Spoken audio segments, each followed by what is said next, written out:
This month is National Safety Awareness Month, and with increased fatalities on the roadway last year, it's important to keep alert and knowledgeable of others on the road with you.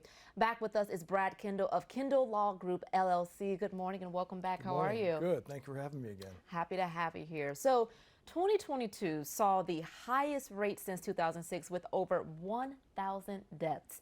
Can you tell us what's contributing to this increase? I certainly can. So most of it is attributable to two things: not wearing seatbelts and distracted driving. And this is National Safety Awareness Month, and so it's a good time to talk about these things, to remind people of the basic safety things that they can do to lessen their chances of becoming a fatality. You know, almost 3/4 of those fatalities, people weren't wearing seatbelts. So what other behaviors should our viewers avoid to not become a part of these grim statistics? You're going to hear me say this a couple times: distracted driving. Distracted driving is a real problem, whether it's cell phone use, whether it's fiddling with the radio or food or a drink or whatever. Distracted driving is a real problem, and a lot of people don't realize that Missouri is one of 2 states that will allow you to text and drive if you're over 21. Wow. Missouri and Montana, you can legally text and drive. Now, there is a law that is waiting for the Missouri governor to sign that will make everybody in Missouri be hands-free in their cars. Yeah.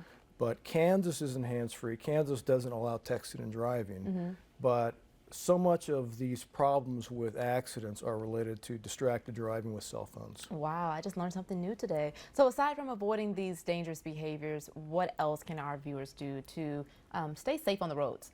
So we have seen hundreds of crashes and evaluated what's happened.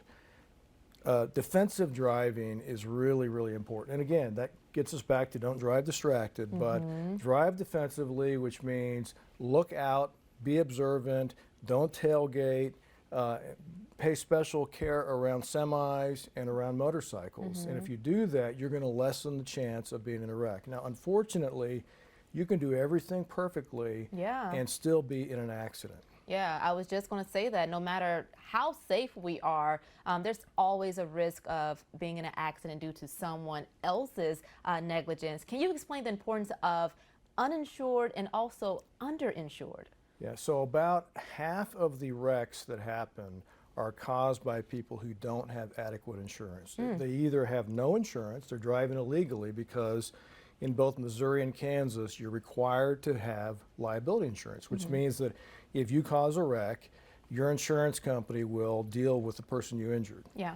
A lot of people don't do that and they drive illegally. Some people have the minimum amount of insurance. They have what's called a 25-50 policy, which means there's $25,000 per person or $50,000 per accident. That's not a lot of insurance if you cause a serious injury in somebody. So uninsured and underinsured coverage does a couple things.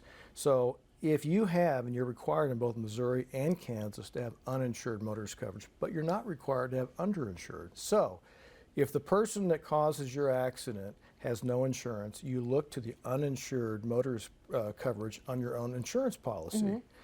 If the person that caused your accident has some insurance but not enough, if you have underinsured motorist coverage, you look to that to be compensated. A lot of people don't know what they have.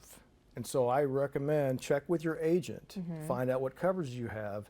And if you don't have an agent, or if you're unsure, call our office and we'll look at it for you for free, because I'd rather help somebody have the right coverages than tell them later when they contact us after a wreck and say, sorry, but there's not much we can do for you. Yeah, that's important. Now, if someone unfortunately becomes a victim of a road traffic accident, what immediate steps should they take? First and foremost is obviously make sure everybody's taken care of medically. So make sure that that's taken care of. And then we strongly recommend contacting the police, especially if you're not the at-fault driver. Somebody runs a stoplight and T-bones you and it's obviously their fault. You want the police there. Now, what do the police do? The police will canvass the scene, they'll measure, they'll see who the witnesses are, and they will provide all that information. So that's very helpful. Yeah. And so And the other thing is to contact a personal injury attorney. Well, Brad, thank you so much for joining us this morning and telling us these details, because they're so vital and important when we're behind that wheel. My pleasure. Thank you. All right, now for more on Kendall Law Group LLC, visit kendallinjurylaw.com. There's also a number to call on your screen. It's 816-531-3100. They're also on all social and YouTube as well.